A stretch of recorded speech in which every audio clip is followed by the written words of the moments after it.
하나님의 놀라운 축복의 비밀 하신 말씀은 마태복음 제5장 14절에서 16절의 말씀입니다. 너희는 세상의 빛이라. 산 위에 있는 동네가 숨겨지지 못할 것이요 사람이 등불을 켜서 말 아래에 두지 아니하고 등경 위에 두나니 이러므로 집안 모든 사람에게 비치느니라. 이같이 너희 빛이 사람 앞에 비치게 하여 그들로 너희 착한 행실을 보고 하늘에 계신 너희 아버지께 영광을 돌리게 하라. 아멘. 오늘은 산상수훈 제 29번째 시간입니다. 너희는 세상의 빛이라 라는 말씀의 제목으로 두 번째 시간입니다. 너희는 세상의 빛이다. 어둠을 몰아내는, 우리가 전에는 어둠이었죠. 그러나 이제는 주 안에서 빛이 되었습니다. 주님 안에서 빛이 되었다는 것이 중요합니다. 예수 그리스도를 믿는 믿음 안에서 구원받은 하나님의 자녀로서 주님 안에 거할 때 빛이다. 주님이 내 안에, 내가 주님 안에 거하는 그런 사람이 있을 때 세상의 빛이다 라는 것이죠. 내가 빛이 아니라 예수 그리스도께서 세상의 빛이기 때문에 예수 그리스도를 마음에 품고 영접한 믿음으로 구원받은 하나님의 자녀는 예수 그리스도의 그 복음의 광채를 비추는 바로 빛이 되었다. 그래서 빛을 창조하고 내 자체가 빛이 아니라 나는 예수 그리스도의 빛을 받아서 비추어지는 반사체다 하는 거란 말씀이 됩니다. 태양은 스스로 빛을 발광하는데 그 빛을 다른 비추어내는 반사체입니다. 그래서 온전하게 비추어내려는 보름달이 있고 반달이 있고 초승달이 있고 아예 월식처럼 아예 빛을 전혀 비추지 못하는 금은밤, 금음달이 있죠. 우리는 예수 그리스도의 복음의 왕처를 온전히 비추는 세상의 빛의 사명을 감당해야 됩니다. 그러기 위해서는 주님 안에 거해야 된다. 주님 안에 거한다는 것은 나무 가지가 있는데 그 가지가 나무에 붙어 있는 것을 뜻합니다. 포도나무에 가지가 붙어 있어야 포도나무의 그 양분, 진액을 받아서 열매를 맺게 됩니다. 그래서 주님 안에 있는지, 주님 안에 있지 않고 주 밖에 있는지를 알려면 그 사람의 열매를 보고 알 수가 있습니다. 구원의 조건은 오직 믿음입니다. 그러나 구원의 결과는, 믿음의 증거는 열매다라는 거죠. 이 열매를 보고 그 사람이 주 안에 있는지를 알 수 있습니다. 성령 열매, 사랑의 열매, 빛의 열매를 맺게 되는 거죠. 그 열매를 보고 주님 안에 있는지를 알게 되고, 주님 안에 있는 사람만이 세상의 빛의 사명을 감당할 수 있고 바로 열매를 맺을 수 있다. 그 열매, 바로 예수님께서 하나님의 말씀을, 계명을 지켜서 하나님 안에, 주님 안에 거한 것처럼 우리가 주의 말씀에 계명을 지켜서 그리스도 안에, 그리스도의 사랑 안에 거하게 된다는 겁니다. 주님이 내 안에, 내가 주님 안에, 주님의 사랑 안에 거하는 자가 되어야 된다. 그런 말씀이 되죠. 가지가 그 나무에 붙어 있어야 됩니다. 끝까지. 어쨌든 간에 계속적으로 붙어 있습니다. 우리는 원래 가지가 아닙니다. 돌감남나무였는데 참감남나무에 접붙임을 받은 겁니다. 그렇기 때문에 더더욱 붙어 있어야 됩니다. 끝까지 붙어 있어야 됩니다. 주님이 내 안에, 내가 주님 안에 끝까지 붙어 있어야 된다 하는 거란 말씀이 되는 것이죠. 에베소서 제5장 8절의 말씀입니다. 에베소서 제5장 8절 너희가 전에는 어둠이더니 이제는 주 안에서 빛이라. 빛의 자녀들처럼 행하라. 9절 빛의 열매는 모든 착함과 의로움과 진실함에 있느니라. 모든 착함과 의로움과 진실함에 있으므로 그 빛이 열매를 맺는 것이 바로 주께 붙어 있는 것이고 어둠에서 벗어나 주 안에서 빛이 된 삶이다. 10절 주를 기쁘시게 할 것이 무엇인가 시험하여 보라. 너희는 열매 없는 어둠의 일에 참여하지 말고 도리어 책망하라. 그들이 은밀히 행하는 것들은 말하기도 부끄러운 것들이라. 그러나 책망을 받는 모든 것은 빛으로 말미암아 드러나나니 드러나는 것마다 빛이 있느니라. 그러므로 이르기를 잠자는 자여 깨어서 죽은 자들 가운데서 일어나라. 그리스도께서 너희에게 비추이시리라 하였느니라. 그러므로 이 말씀을 통해서 세상의 빛으로서 바로 어둠에서 벗어나 이제 주 안에서 빛이 되었으므로 빛의 열매를 맺는 빛의 자녀들처럼 행하는 자리에 들어가야 되죠. 주님 안에 거한다는 것은 가지가 포도나무에 붙어 있는 것이 됩니다. 요한복음 제15장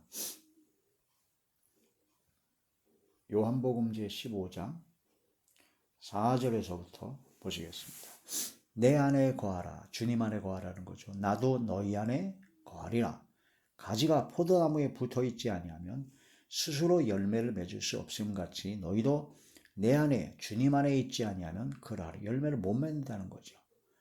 나는 포도나무여 너희는 가지라. 그가 내 안에 내가 그 안에 거하면 사람이 열매를 많이 맺나니 나를 떠나서는 너희가 아무것도 할 수 없음이라. 아멘. 주님을 떠나서는 아무것도 할 수 없습니다. 사람이 내 안에 거하지 아니하면 가지처럼 밖에 버려져 마르나니 사람들이 그것을 모아다가 불에 던져 사르느니라. 너희가 내 안에 거하고 내 말이 너희 안에 거하면 무엇이든지 원하는 대로 구하라. 그리하면 이루리라. 너희가 열매를 많이 맺으면 내 아버지께서 영광을 받으실 것이요 너희는 내 제자가 되리라. 아버지께서 나를 사랑하신 것 같이 나도 너희를 사랑하였으니 나의 사랑 안에 거하라. 내가 아버지의 계명을 지켜 그의 사랑 안에 거하는 것 같이 너희도 내 계명을 지키면 내 사랑 안에 거하리라. 그래서 주님 안에 거하는 것은 바로 열매를 맺는 삶이다. 포도나무에 그 가지가 붙어 있어야 열매를 맺듯이 열매를 맺는 사람이 주님 안에 거하는 사람이요 주님의 사랑 안에 거하는 사람은 바로 주의 계명을 지키는 사람이다. 그래서 너희는 세상의 빛이라 주 안에서 빛이 되었다라는 거라 말씀이 됩니다. 그래서 우리가 모든 일을 할 때 주님께 하듯 최선을 다하는 삶이 되어야 돼요. 죽게 하듯 하라. 골로새서 제3장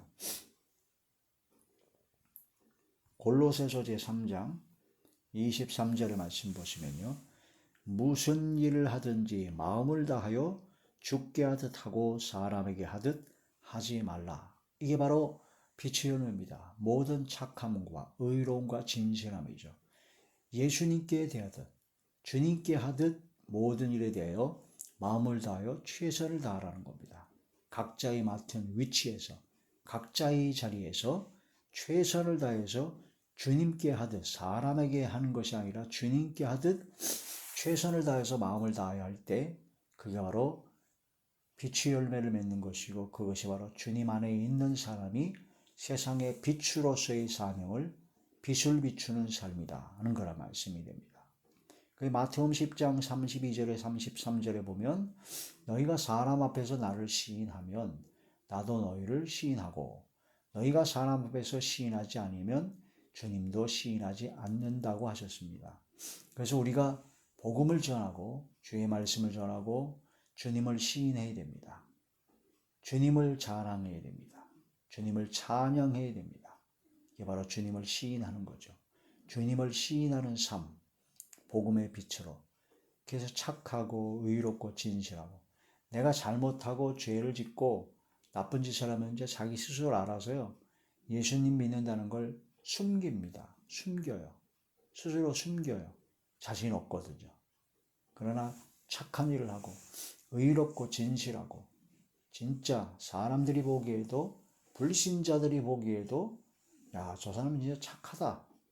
저 사람이 믿는 예수님이 누군가, 하나님이 누군가 라고 생각할 정도로 그렇게 바꿔지게 되면 주님을 시인합니다.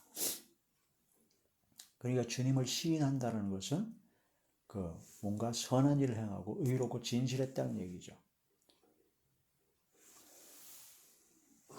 주님을 시인하지 않는 사람, 주님을 감추고 자기가 예수 믿는 것을 자꾸 감추는 사람들은 의롭지 못한 나쁜 짓을 했기 때문에 자기가 스스로 알아서 숨긴다는 겁니다.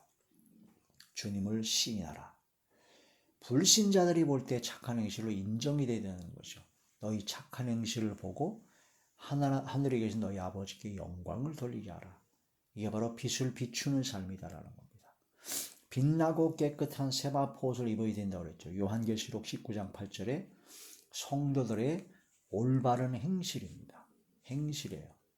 입으로는 시인하라, 행위로는 부인하는 것이 아니라 마음으로 믿어서 입으로 시인하고 행함으로 증거를 보여야 된다는 거죠. 성도들이 올바른 행실이라 빛나고 깨끗한 세마포 옷을 입는 것이요. 그런 걸 통해서 하나님께 영광을 돌릴 수 있게 된다는 겁니다. 예수님께서 십자가에 못 박혀 돌아가신 바로 우리를 대신하여 예수님 자신을 주신 것은 두 가지 목적이 있습니다. 첫째, 우리 모든 죄, 불법에서 우리를 대신 속량하시고 깨끗게 하시려는 것이 첫 번째 목적이죠. 예수님께 십자가가 지신 목적이죠. 두 번째는 이제 속량하시고 깨끗게 된 구원받아 하나님의 자녀가 되었으면 이제는 선한 일을 열심히 하는 자기 백성이 되게 하려 하십니다. 그래서 착한 일을 열심히 하는 자기 백성, 주님의 백성이 되게 하려고 예수님께서 십자가를 지셨다라는 겁니다. 이것을 아주 깊이 깨달아야 됩니다. 디도서 제2장 14절의 말씀입니다. 그가 우리를 대신하여 자신을 주심은 모든 불법에서 우리를 속량하시고 우리를 깨끗하게 하사 선한 일을 열심히 하는 자기 백성이 되게 하려 하심이라. 할렐루야. 교회를 다니고 예수님을 믿는데 믿음으로 구원받았다고 하는데 선한 일, 착한 일을 하지 않는다? 가짜입니다. 진짜 믿으면 변화를 받습니다. 진짜 믿으면 착한 일을 할 수밖에 없죠. 변화를 받게 될 수밖에 없습니다. 가장 선한 일, 가장 착한 일은요, 복음을 전하는 겁니다. 복음의 광채를 비추는 겁니다. 그래서 예수님을 믿게 만드는 겁니다. 가장 최고에서는 그들로 예수님을 믿게 만들어서 믿음으로 구원받게 하는 최고의 천국에 들어갈 수 있는 사람을 만드는 것이고 똑같이 빛을 비춰서 어둠을 비추는 겁니다. 복음의 광채를 비추는 것이 바로 최고의 손이죠. 그런데 이방신, 어둠의 영, 악의 영들은 바로 이방인들의 마음을 혼미하게 합니다. 그래서 복음의 광채가 비추지 못하게 어둠 가운데 있게 만들어 혼미하게 만들죠. 그래서 하나님의 말씀을 복음을 전해도 못 알아듣습니다. 오히려 거부하고 안티들이 많이 나오게 되죠. 그게 바로 이방신, 악령에 사로잡혀요. 귀신의 역사라는 거죠. 혼미하게 만든다는 겁니다. 주께서 역사하셔서 혼미함이 없어지고 어둠의 세력, 이방신들이 다 사라지게 되고 소멸되어지고 복음의 광채가 비추어야 된다는 거죠. 고린도후서 제4장